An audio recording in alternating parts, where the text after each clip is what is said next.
বৃষ্টিতে মোমো খেতে খুব ইচ্ছে করছে, তাই বাবুর জন্য চুপি চুপি বানাচ্ছি সয়াবড়ির momo.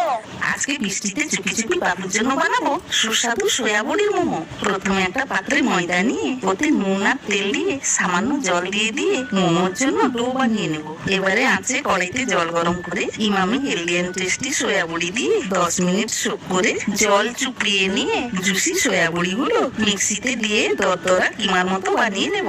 Emami healthy and tasty সয়াবড়িতে আছে 5 কাদাম, মানে প্রোটিনের শক্তির সঙ্গে আছে পুষ্টি, ইমিউনিটি, গ্রোথ আর এনার্জি।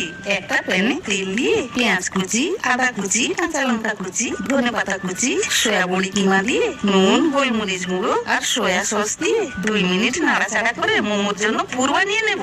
এবারে ছোট ছোট লেচি কেটে পাতলা করে বেলে নিয়ে সয়াবড়ির পুরটা দিয়ে চারপাশে হালকা করে জল বুলিয়ে মোমোর শেপে মুড়িয়ে নেব।